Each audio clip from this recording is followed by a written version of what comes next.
Greetings, Paul. Welcome to BBPS Glengae's MUN training session.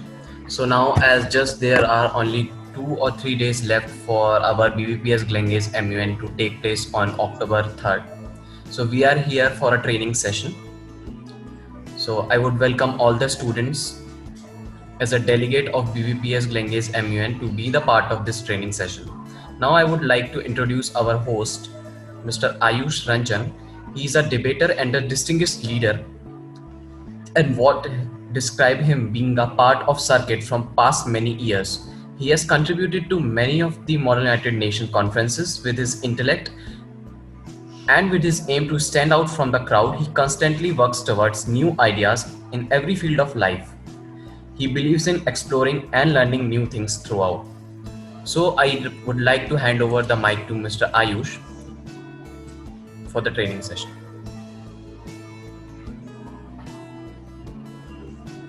Thank you so much, sir, for the introduction. All right, delegates. I hope my screen is visible to everyone. Thumbs up. Yes, sir. Yes, sir. All right. Yes, sir. Yes. So let's proceed. Okay. So this was the first slide about the modern age. Now we have some general considerations.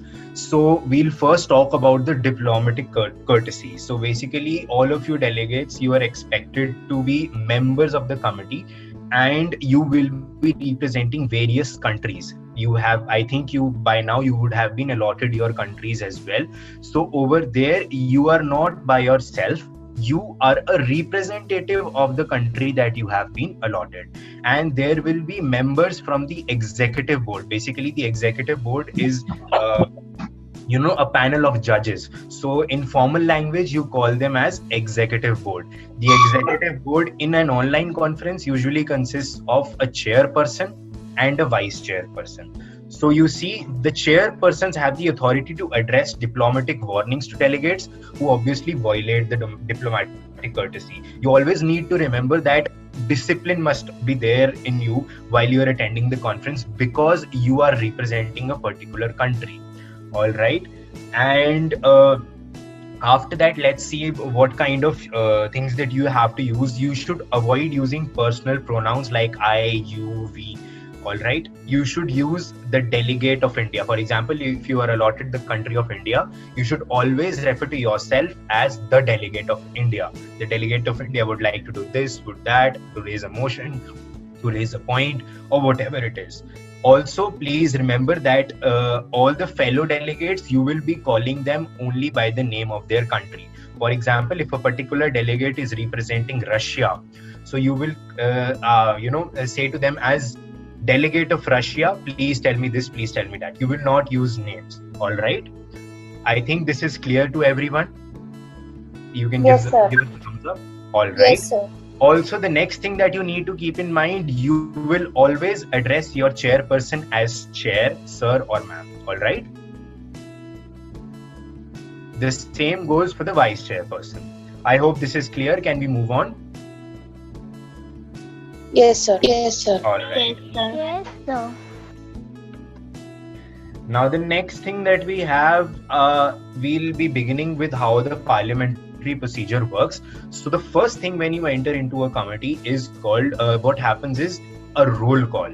So roll call is conducted by the chairperson or the vice chairperson, and this roll call is basically done after the agenda is established. Now I will tell you how the agenda is established in the later slides, but right now let's concentrate on the roll call part. So basically what happens is that you have two options to answer a roll call. The first option is present, and the second option is present and voting. You can make notes side by side if you want to, because I'll be switching between slides and I won't be able to turn back because we have some time restrictions as well. So it will be really nice if you could make notes so that you can refer to it afterwards as well. All right. So you have two options to answer a roll call. The first option is known as present. Now what happens is that in every committee you have to vote. Now the present option says that you can either vote a yes, or you can vote a no, or you can basically abstain from voting. That means you have the option of not casting a vote. So I hope so motions are basically things that are used to initiate, to start something in a particular committee. Also, there is a particular format in which you say a motion. Okay, the next thing that we are going to talk about is points. Now, what are points?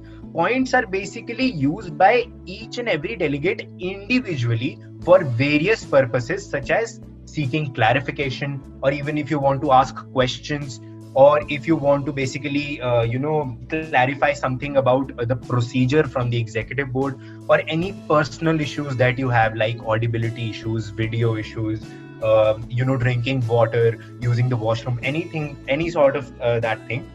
Everything will be covered under points. Now, there are various points that we will discuss later. The motion will be: the delegate of India would like to raise a motion to suspend formal debate and enter into a moderated caucus of the topic.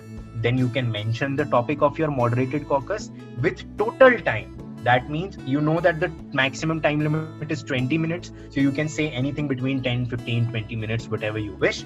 And each speaker's time being 60 seconds is the maximum time. You can say anything between 30, 45, 50, 55, 60, anything that you like, but not more than 60 seconds. How exactly are you supposed to send chits of points of order and points of information? Okay. Now we move on to plea to follow up. Now, plea to follow up is basically used after the point of information is asked. That means when you ask your question and you receive an answer, not satisfied with a particular delegate's answer, you can use plea to follow up. The plea to follow up can be just a minute.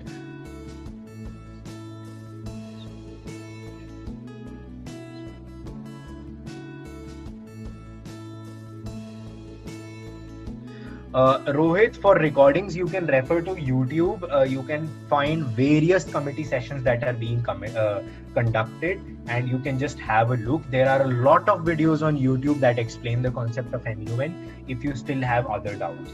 Okay, yeah, so we were talking about plea to follow up. So if you are not satisfied with a particular delegate's answer, you can use a plea to follow up. The plea to follow up can be either granted or rejected by the executive board. Okay? All right. Yes, Raghav, you were recognized. To which point do you rise? Sir, I want to raise a point of parliamentary inquiry regarding the position paper. Wait. First of all, you only need to say point of parliamentary inquiry. Then the executive board member will recognize you. Okay? Okay. Point say of again. parliamentary inquiry. Yes, delegate. Point of part. Sir, the position papers are to be made in a hardware means in a paper pen format, in a paper, or in a software. It is advisable, delegate, it is advisable that you use a Word document for making your position paper, because if your writing cannot be recognized by the executive board member, then it can be a problem for them as well. So it is recommended that you use Microsoft Word or any other application that you have for making your. Okay. Okay, sir. About the agenda, inquiry. parliamentary inquiry about the agenda of international press. About the international press. Okay. So international press is basically a team of reporters and photographers and editors and scribes who basically move from committee to committee, making note of whatever the delegates are saying, whatever topic is being discussed in a particular committee. Now, what are you? Are you a reporter in the IP? No, sir, I am a caricaturist. Okay, so basically what you need to do is, I think you'll have to make reports about whatever topics are being discussed in a particular committee. Like, for example, if there is an Indian committee, AIPPM, and you go into that committee and then you see that the issue of the Indian economy is being discussed over there, then you have to basically listen to what the delegates are saying and then prepare a report and then submit it at the end. All right. Okay, For sir. reporters, if there are any reporters in this training session right now, what the reporters have to do, you can basically go from committee to committee. You can select any delegate of your choice and you can ask them questions pertaining to whatever topic is being given or whatever topic you wish to choose. All right.